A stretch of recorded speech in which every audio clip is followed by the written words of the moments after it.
Bonjour, grâce à Revit Architecture, il est possible de créer des nomenclatures imbriquées.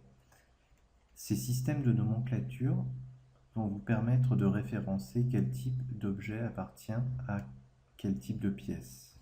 Par exemple, nous allons créer une nomenclature de pièces. Donc nous allons ici dans notre navigateur de projet faire un clic droit sur nomenclature quantité et nous allons choisir la catégorie. Donc nous allons sélectionner pièce, nous allons demander le nom de cette pièce, le niveau sur lequel elle se situe, sa surface éventuellement. Ensuite, nous allons effectuer un tri-regroupement tout d'abord par niveau, avec un en-tête, pied de page, titre, nombre et totaux, le total bien entendu, éventuellement ligne vierge. Nous allons ensuite, au niveau de la mise en forme, demander à ce que pour la surface, nous ayons le calcul des totaux.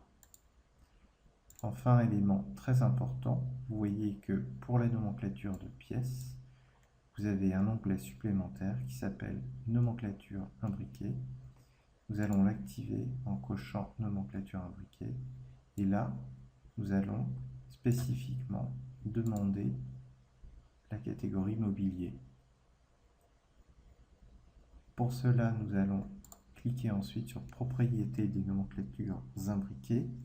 Et là, nous allons définir ce que nous souhaitons lister, à savoir la famille et le type du mobilier, le niveau sur lequel il se situe. Nous pourrions éventuellement rajouter des dimensions et un certain nombre d'autres facteurs. Même chose ici au niveau du tri-regroupement. Nous pouvons trier, par exemple, par niveau, mise en forme, éventuellement si nous voulons une mise en forme un peu particulière.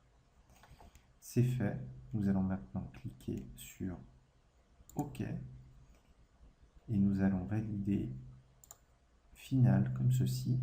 Et là, vous pouvez constater effectivement que nous avons bien ici le nom de nos pièces. Donc, en l'occurrence ici, nous avons des pièces qui ne sont pas placées.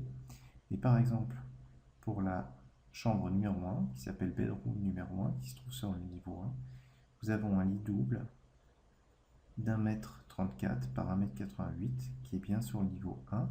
La chambre numéro 2, elle aussi, a un lit de cette dimension-là, et ainsi de suite. Donc, vous pouvez constater que vous pouvez tout à fait lister en totalité chacun des éléments qui se trouveraient dans une pièce. Merci.